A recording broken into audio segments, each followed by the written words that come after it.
Hey, it's Alex, and I'm going to show you how to have a strong start in Kingdom Come Deliverance 2. There's a way to easily acquire a horse, which you're going to want to expand your carrying capacity. I'll show you how to get a bow, a few stronger melee weapons, and a consumables pouch. All without stealing, killing, or breaking into anywhere, because getting caught committing a crime early on is a quick way to stall your progress, as the guards bog you down in fines or the whole town might try to fight you.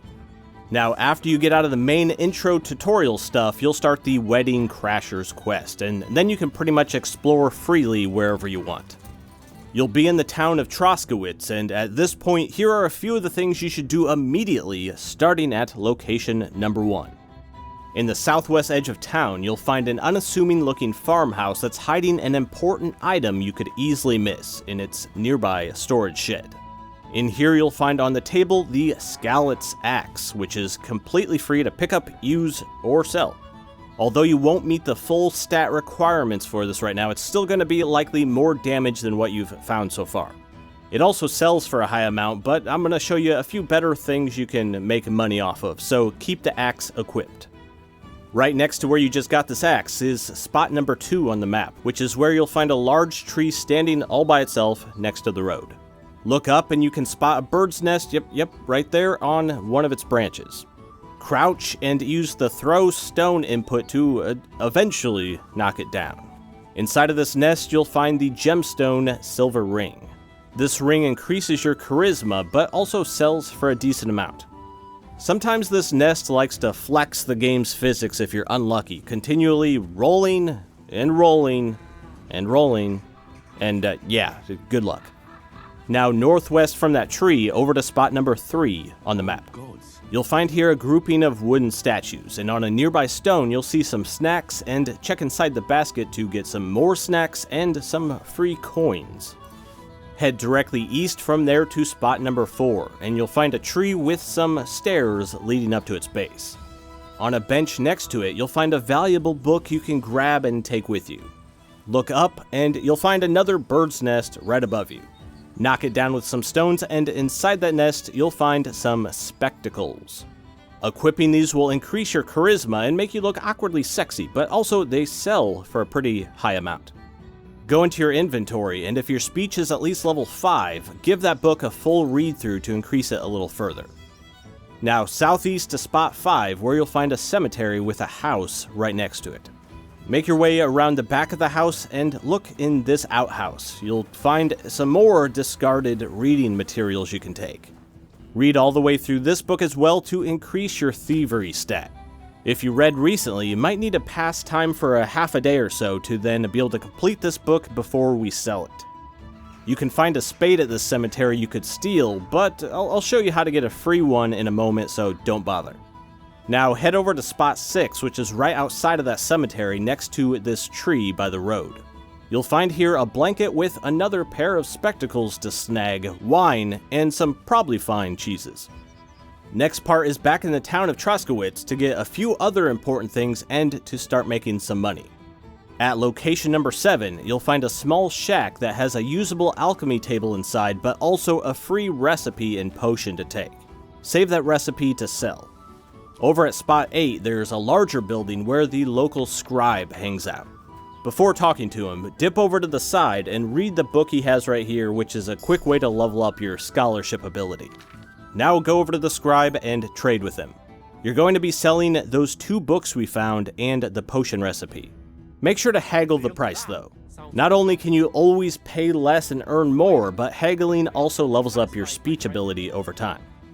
Across town to location number 9 is where the local tailor resides. Sell him both of those spectacles we found. Henry has 20/20 vision, I think. Actually, it depends on your monitor, but he's not going to need them. Just sell those spectacles. Is this enough? Over to the tavern at spot 10 to trade with innkeeper Betty.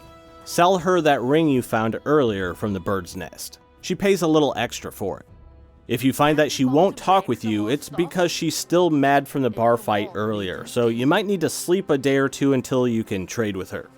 You can find a safe, free place to sleep in this small building, which is just to the north part of town. Don't get caught sleeping in other people's beds. It counts as a crime. This is good life advice. Next section, we're going to be buying a few things to gear us out a little better and prepare for getting a horse. Go to spot 11 on the map, and upstairs in this building you'll find yourself a apothecary.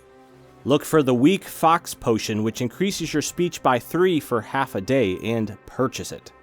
Now head over to location 12 on the map and look around here for the local carpenter. I recommend buying one of the heater shields in your preferred colorway, and then the village elm bow with some arrows for it. After you get those, go into your inventory, throw all of it on. That shield pairs well with that axe we found earlier, giving you higher defense, and the bow is just useful to have for hunting or sneaking in some extra damage. Go over to spot 13 to find the general store. Look for the wanderer's pouch in his inventory and purchase it.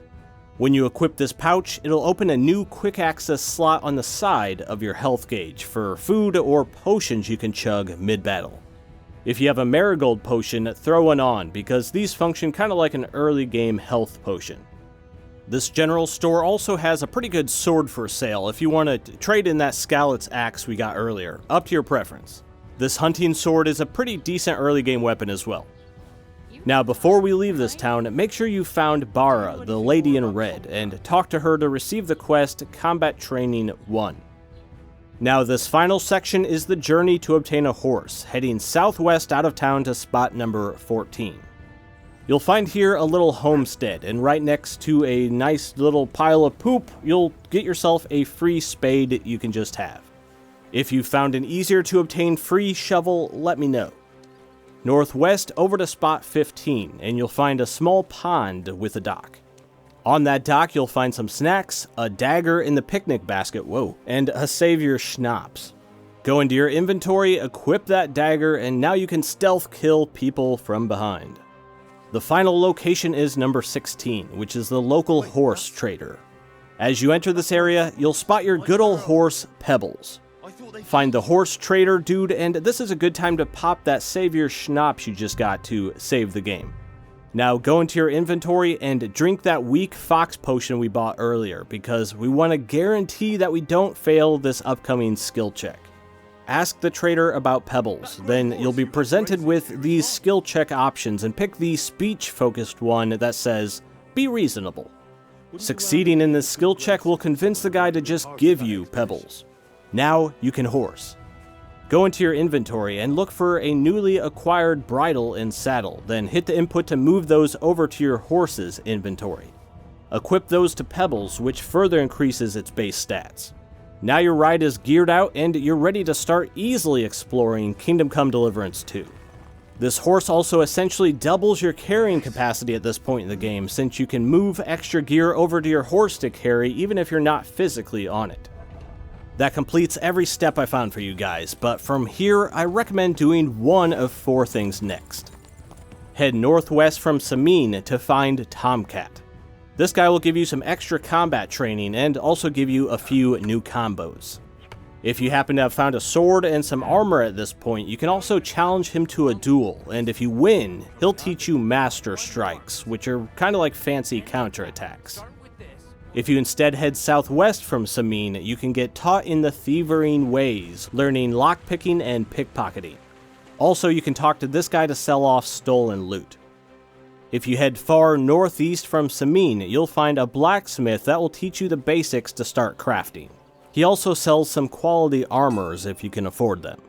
This is an easy way to obtain a sword if you still need one, since he gives you free materials to make your own.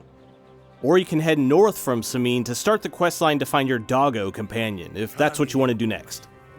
Actually, I'm adding a 5th option I just found out to do after those, if you want some free armor. That's a dumb question. Who doesn't want free armor? From Troskowitz, head directly north, go past the big castle, keep going until you find this grouping of rocks on the map. At this location, you'll find a red flag indicating buried soldiers are in nearby graves. Respectfully dig up those graves and you'll find yourself some armor, a few shields, and a knight's sword. The armor will need to be fixed up with a repair kit or at a blacksmith, but it's not too expensive to get it repaired. Now your Henry is geared up pretty strong for not having to do anything technically illegal or having to fight anyone. And this was all just from the first introductory map of the game. You're barely scratching the surface at this point. Good luck on your playthrough. Okay, that's all I have for you today, but let me know if this either was helpful or if you found some other useful stuff at the start of your playthrough that you think everyone else should probably know about. As always, I'm Alex, and thanks for checking this out.